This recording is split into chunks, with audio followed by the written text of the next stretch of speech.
Baik semuanya, pada kesempatan kali ini saya akan mendemokan aplikasi Manris yang sedang kita kembangkan. Nah, pertama-tama kita akan masuk ke halaman login. Nah, di sini Bapak Ibu bisa membuat akun, nanti klik di daftar akun. Terus kita bisa klik daftar sekarang. Oh, sebentar.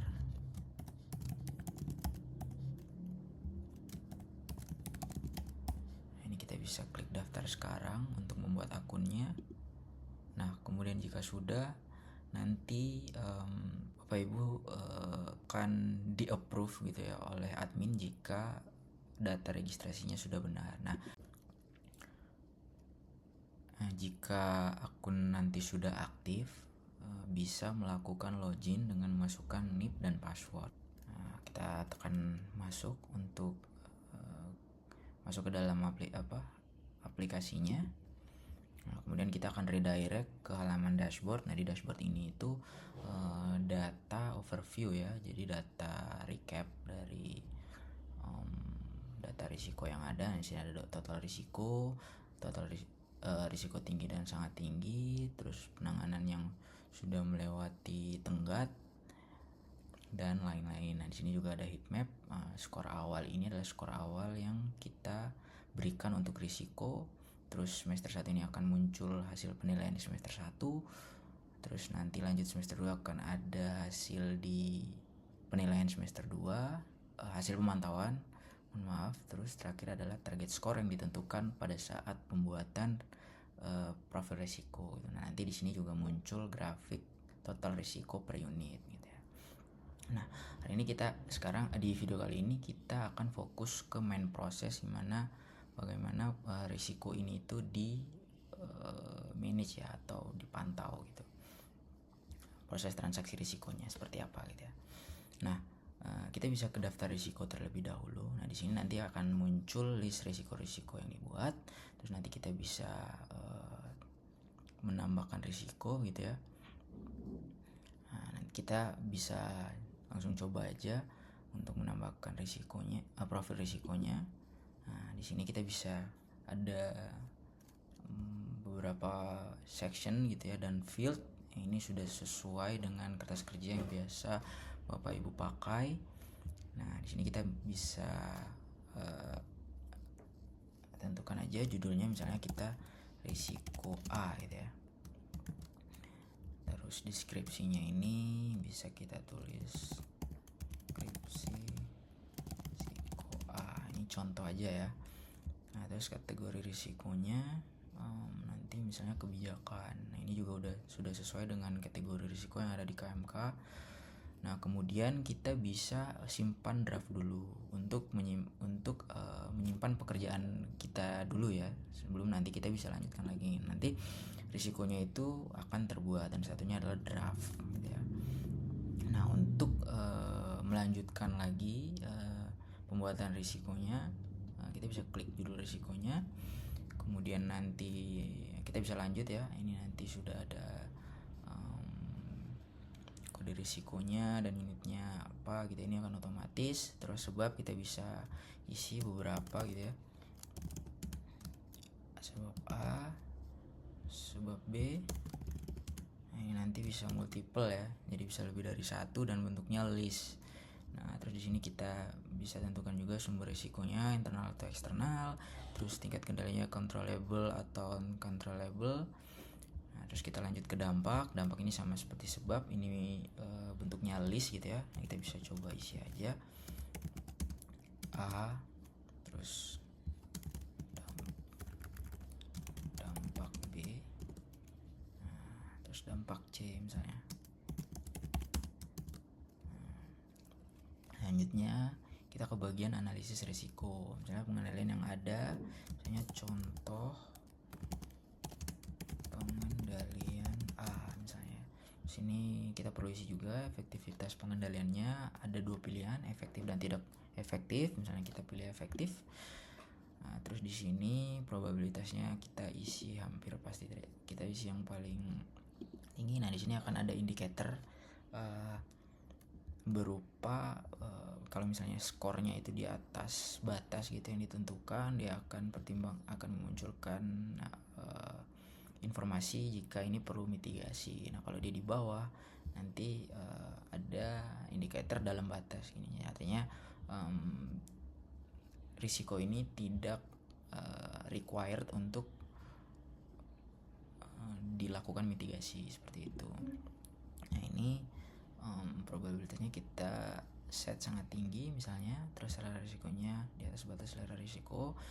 Nah di sini juga ada, nah ini prioritas risiko ini otomatis ya sesuai dengan nilai risikonya nanti.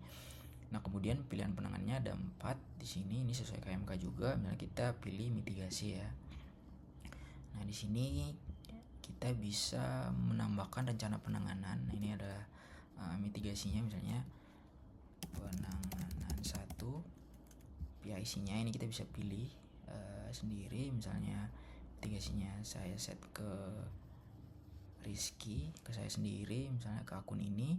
Terus due date laporannya, misalnya ini adalah batas pelaporannya ya, tanggal pelaporan nanti misalnya kita set di tanggal 31 gitu ya. Nah ini kita bisa multiple gitu ya, seperti yang tadi di atas, jadi penanganannya bisa beberapa gitu. Tapi kita akan coba satu dulu. Terus jadwal pelaksanaan ini isian free text ya, jadi bebas aja, misalnya April sampai Mei misalnya. Nah terus ini adalah target penurunan gitu ya, kita bisa set misalnya di targetnya 7 ya. Nah ini jika sudah semua terisi seperti ini, kita bisa melakukan finalisasi risiko. Finalisasi risiko ini artinya risiko ini aktif ya, dan nilainya udah akan muncul di laporan dan dashboard gitu ya. Nah misalnya kita klik lanjutkan, nah ini dia sudah terbuat dan statusnya sudah disetujui. Nah ini artinya risikonya sudah muncul gitu ya dan aktif gitu. Nanti akan muncul di dashboard. Nah ini kita bisa lihat dashboardnya tadi skor awal ya, karena ini kan pembuatannya tadi risikonya baru. Terus ini ada target skor, skornya 1 gitu ya. Dan ini di semester 1 kan tadi kita udah melakukan penilaian ya, dan nilainya 1. Nah nanti kita bisa melakukan pemantauan ya, transaksi pemantauan. Ini nanti kita bisa klik ini mulai pemantauan untuk melakukan menentukan skor baru ya ke risiko yang sudah ada gitu ya. Misalnya kita mulai pemantauan, ini akan ada confirmation dialognya, nanti klik aja lanjutkan. Nanti kita akan redirect ke halaman form pemantauan risiko gitu ya. Nanti di sini ada informasi profil risiko saat ini adalah profil risiko yang aktif ya. Nah nanti di bawah sini untuk sekarang itu kita bisa isi nilai baru ya. Nah misalnya kita set ke target ya. Nah misalnya kita ke target nih di sini. Nah nanti ada indikator di sini. Kalau 100% artinya dia sudah mencapai target gitu ya.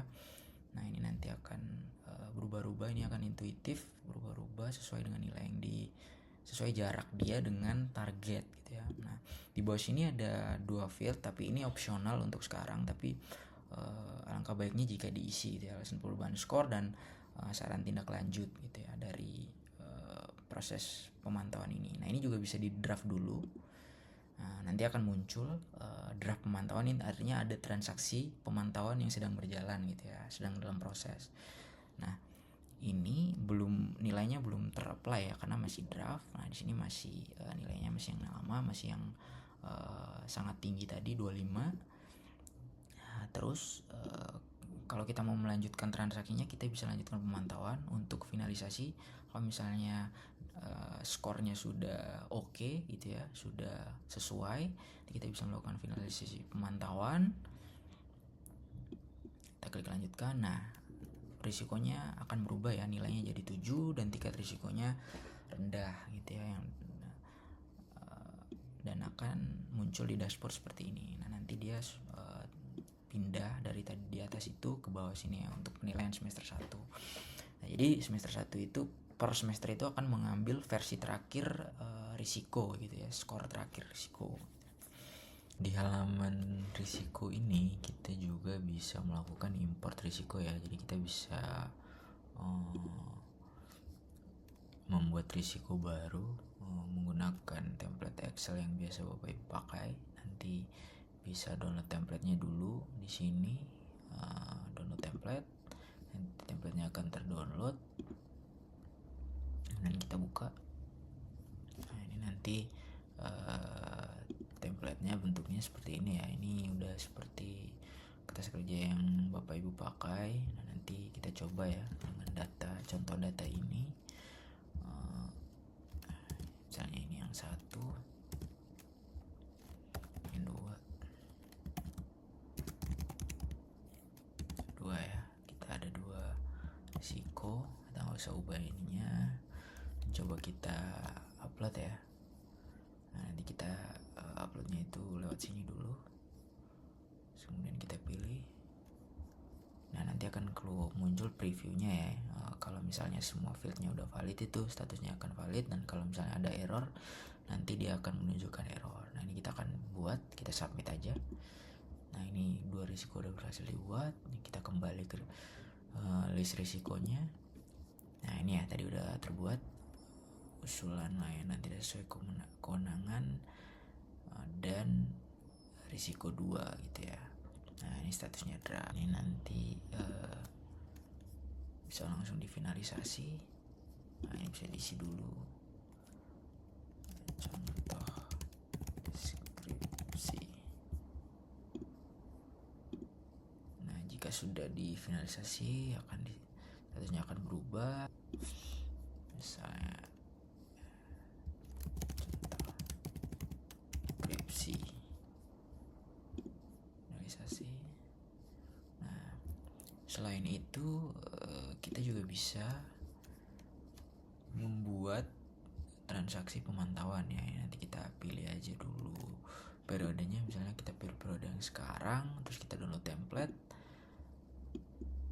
Nah, ini nanti langsung terbuka ya risiko-risiko yang udah terdaftar gitu ya dan siap dilakukan pemantauan. Misalnya di sini kita satu aja deh, misalnya yang risiko A. Kita hapus dulu. Nah, kita masukin aja 5. Nanti akan langsung muncul ya nilainya gitu. Karena ini udah rumus, nah kita save. Setelah itu kita upload. Nah, ini ya udah muncul previewnya, berarti dia udah oke. Terus kita submit. Nah, di sini harusnya akan terbuat. Nah, ini ya terbuat draft pemantauan di risiko A, di risiko yang tadi kita pilih.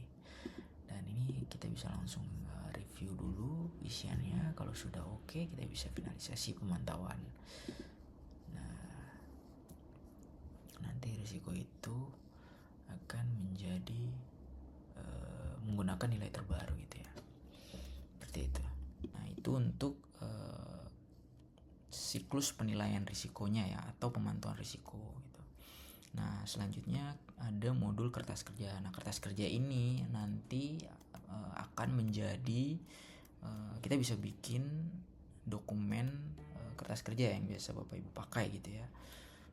Nah, nanti kita bisa klik buat kertas kerja. Nah, misalnya judul kertas kerja ini sesuaikan aja dengan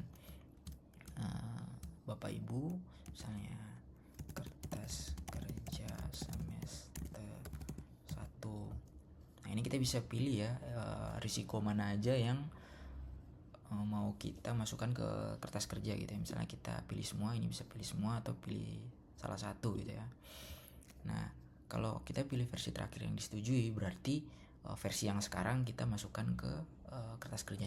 Nah, sekarang kita ganti dulu ini semester 1. Nah, sekarang kita akan coba kalau tinjauan periodik itu dia akan membuat satu draft pemantauan baru ya. Jadi artinya dia membuka satu proses pemantauan baru ya. Jadi nanti akan mengisi skor terlebih dahulu seperti itu.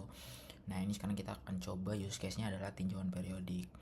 Nah, pada section konfigurasi penandatanganan ini nanti kita bisa pilih beberapa ya. Ini dinamis, jadi bisa dipilih berdasarkan skema penandatanganan di unit kerja masing-masing. Misalnya di sini saya pilih yang akan menandatangani adalah Dika yang pertama, dan kemudian yang terakhir adalah Rizky di akun ini sendiri ya. Nah, jika sudah, ini bisa diubah urutannya juga. Sekarang tapi kita coba seperti ini. Nah, ini kita langsung buat aja kertas kerjanya. Ketika sudah membuat kertas kerja, nanti akan diarahkan langsung ke halaman detail kertas kerjanya. Jadi nanti di sini ada statusnya, terus habis itu ini metadatanya, terus nah di sini ada list risiko yang kita udah buat tadi ya. Kita sudah masukkan ke dalam kertas kerjanya. Nah, nanti di sini ada 0 dari 1 risiko tersebut, artinya karena kan tadi kita pilih tinjauan periodik ya, jadi akan membuat satu draft pemantauan baru yang kita harus selesaikan dulu nih sebelum kita bisa melakukan tanda tangan, dan ini bisa 100%. Nah, kita ke daftar risiko. Nah, nanti di sini ada draft pemantauan ya yang sudah dibuat gitu ya, otomatis langsung dari kertas kerja tadi. Nah, kita bisa lanjutkan pemantauan aja untuk menyelesaikan prosesnya gitu ya. Nah, di sini misal kita naikkan ke 3 misalnya ya. Nah, kita langsung finalisasi aja. Nah, nanti nilainya akan berubah ke yang tadi kita terakhir bikin. Nanti kalau kita kembali ke kertas kerja, nah di sininya udah 1 dari 1 ya, dan udah 100%, artinya semua udah prosesnya udah diselesaikan gitu. Nah, nanti kita bisa lanjut ke proses tanda tangan. Nah, ini kan kita penandatangan pertamanya adalah Dika Laksana ya. Jadi nanti kita harus keluar dulu. Nah, kita masuk menggunakan akunnya Dika Laksana. Nah, nanti di sini akan ada notifikasi gitu ya di menu persetujuan dan tanda tangan, dan kita bisa buka aja. Nah, dan di sini kertas kerja semester 1 ya yang tadi ya, jadi nanti dia akan masuk ke sini untuk transaksi yang harus ditandatangan atau kertas kerja gitu ya. Nah, kita klik aja tanda tangan jika mau kita tanda tangani. Nah, nanti di sini akan muncul tombol untuk tanda tangani gitu ya. Nah, kita klik aja, nanti di sini ada confirmation dialog. Nanti kita klik aja tanda tangani. Nah, di sini udah ya. Jadi di sini sudah ditandatangani. Dia sekarang berlanjut ke penandatangan selanjutnya, yaitu Rizky tadi ya. Nanti kita logout, kita masuk lagi ke akunnya Rizky. Kita masuk. Nah, ini ya harusnya nanti muncul satu notifikasi juga di menu persetujuan dan tanda tangan. Nah, nanti di sini kita bisa melakukan tanda tangan ya. Nanti bisa kita tanda tangani sekarang. Klik tanda tangan sekarang untuk menandatangani kertas kerja ini gitu ya. Tanda tangani. Nah, ini udah semua ya. Jadi di sini juga statusnya udah berubah. Jadi sudah selesai. Nah, ini kita bisa ekspor ya. Ekspor kertas kerja ini gitu ya. Nah, ini adalah hasilnya ya. Nanti ini ada profil. Ini sudah seperti kertas kerja yang Bapak Ibu pakai ya. Nah, ini nanti ada sheet profil risiko, ada sheet kakak penilaian risiko, kemudian ada pemantauan risiko gitu ya. Dan nanti di tanda tangannya itu nanti berupa barcode ya. Nah, ini tapi belum rapi, nanti kita akan rapikan dulu gitu ya. Dan di atas ini harusnya ada informasi-informasi ya. Cuman itu belum, nanti akan kita kembangkan lagi ke arah situ. Dan sekarang kita bisa, nah ini sekarang ada, kita lanjut ya ke menu penanganan. Nah, ini ada menu penanganan ya. Tadi kan kita udah 4 kali ya reassessment gitu ya. Kita pemantauan gitu ya. Nanti tiap kali transaksi itu dibuat, maka akan muncul penanganannya gitu. Nanti kita bisa untuk melaporkan penanganan atau mitigasi, kita bisa tekan lapor. Terus kita masukkan di sini misalnya 100, persentasenya ini bisa 80 juga. 100 ya. Nah, ini biaya aktual nih sebenarnya nggak perlu, cuman kita isi aja, nanti akan di drop fieldnya. Nah, ini kita isi, ini harus link ya. Nah, ini formatnya harus link. Terus caranya mitigasi telah dilakukan dengan cara ini dijelaskan aja secara ringkas progres penanganannya seperti apa ya. Nanti kita bisa klik kirim laporan. Nah, nanti dia akan selesai ya di sini ya. Nah, selanjutnya pada halaman detail risiko kita ada punya beberapa tab menu ya. Yang pertama itu analisa detail. Nah, ini akan menunjukkan pergerakan skor risikonya. Terus di sini juga ada preversi risiko yang udah dilakukan pemantauan, itu akan muncul nilai-nilainya. Terus di sini ada juga scorecard. Terus di sini ada activity log juga ya. Nah, di sini juga ketika ada komunikasi atau diskusi terkait risiko, pembahasan risikonya, ini kita bisa tambah ya. Misalnya di tanggal hari ini gitu ya, metodenya meeting, stakeholdernya ini siapa aja yang ikut, misalnya Katim 1, Katim 2 saya pembahasan mengenai rencana 3C misalnya ya, kita simpan. Nah, ini akan muncul ya di sini. Jadi ini catatan ini juga sangat perlu ya untuk manajemen risiko. Nah, ini nanti bisa ditambahkan di sini gitu. Nah, selanjutnya kita ada menu monitoring juga. Ini untuk seperti report lah ya, tapi ini lebih ke arah monitoringnya. Nanti di sini bisa cek untuk status reviewnya ya, ini status pemantauannya. Terus nanti ini ada completion rate, itu artinya berapa yang masih, kalau sign ini artinya masih draft, terus berapa yang udah selesai gitu ya. Ya, nanti di sini ada persentasenya, berapa yang udah selesai dan berapa yang masih draft gitu ya. Berapa yang sudah selesai ya. Nah, di sini juga ada heat map compare per semester. Terus ini nanti ada perbandingan cycle. Nanti di sini ada perbandingan antar versi resiko ya. Misalnya dari semester risiko di semester 1 dan semester 2 itu field apa yang berubah gitu. Nanti akan terlihat di sini. Oke, nah di sini juga ada heat map risiko, ini yang current ya, yang sekarang gitu ya.